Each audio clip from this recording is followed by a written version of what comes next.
budgeting. So when we think about budgeting, I always like to just start with the defining of it because I think a lot of people look at the opportunity to really kind of, look at it as not fun. It takes the wind out of the sail, but it's not about taking out all the fun. And it doesn't matter if you have a six-figure income or if you're living paycheck to paycheck. You need to know where your money is coming from and where it's going, and essentially giving every dollar a job.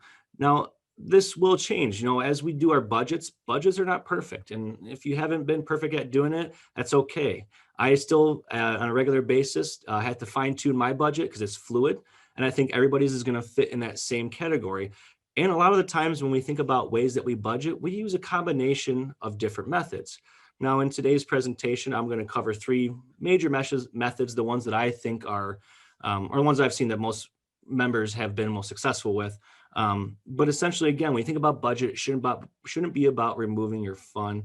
It should really be about understanding the money and where it's coming from and where it's going. Now, we've come a long distance when we think about some of the opportunities we have with our budget. We think about financial technology. A lot of us can do all of our banking right from our phone. We have a mobile app. We can take pictures of checks. We can set up text alerts. More and more financial institutions like Arbor Financial Credit Union, we've just introduced our personal finance manager in our mobile app and on our desktop application that will help you budget. However, if you don't currently bank with Arbor Financial Credit Union, there's a lot of free software out there that will help you budget. Like Clarity Money is one that we've used, and I think the other one is called Cha-Ching. They're apps that allow you to kind of create a budget. They do link up with your banking system, and what they do is they help you create those categories, and we thought those categories they let you know via text or when you log into the app. So there's a good way of doing it. However, when we look at financial literacy like a language, when you want to understand and learn a language, generally it's about spending 20 minutes a day and really immersing yourself in that culture and that dialect.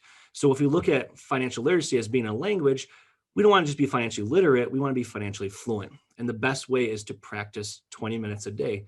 Now, at first, you might spend more time looking at your budget, but when you think about after you get your budget down, consider reading other things, maybe about the stock market or the finances are growing for your actual economy, or even anything along that lines about money, right? Just keeping it forefront. We know that a lot of people, I'm guilty myself of spending a lot of time on my phone.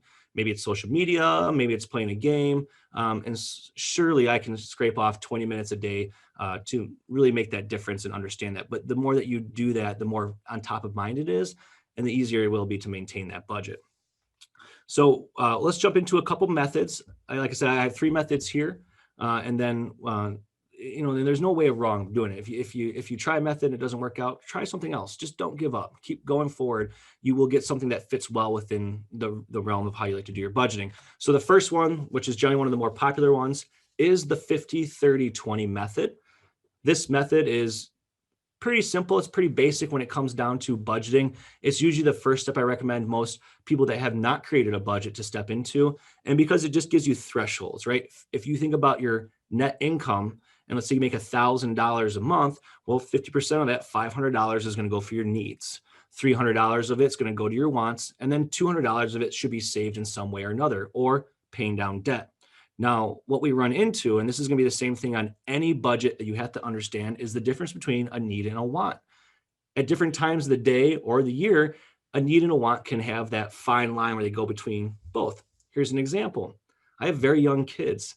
Sometimes they like to not sleep at night. And so even though a want might be coffee, sometimes it becomes more of a need. Now, that's my justification in my mind's eye. However, you might have something similar. And I've seen the exact opposite where people have, they stay up and down, they can't save more money. They've tried. In my third year in banking, I was able to actually sit down with a lady. This is here in Kalamazoo, that couldn't save money. She was living paycheck to paycheck and was tired of it.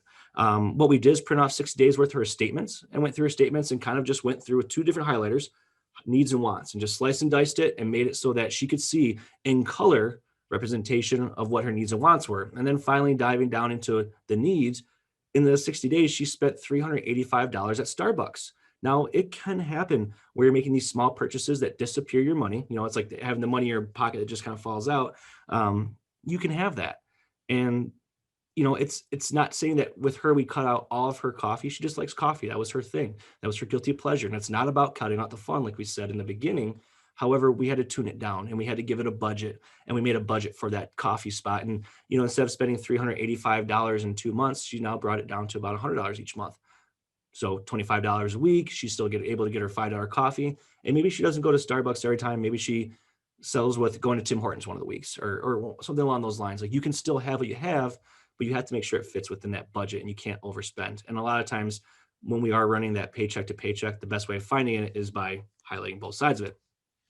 So the 50, 30, 20 method is good. The savings account version of it, do know that savings, emergency fund, and retirement, those might come out of your account before they actually, or they might come out of your paycheck before they actually get in your account. That still counts as saving though. So it's getting your net income, and that 20% should be going to savings. So if you already contribute to your employer's 401k or 403b and you're getting a match and you're putting 10% there and then you're saving another 10%, well, you're making that match. So do count for everything even before it hits your account when it comes down to the savings. And then, if you have surplus cash after you're done doing this 50, 30, 20 method, consider rolling that back into an emergency fund or a rainy day fund.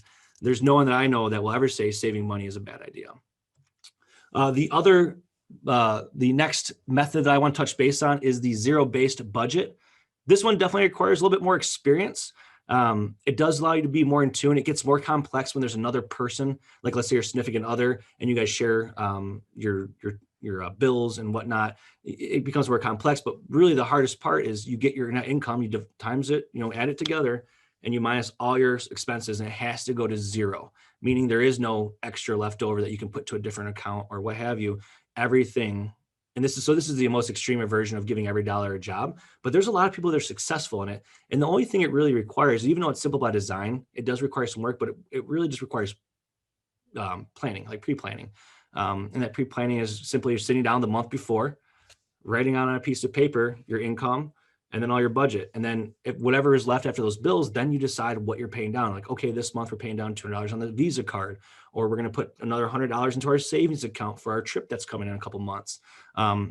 It does create a routine once you get into it. It's one of those things that does, because it gets repetitive, a lot easier.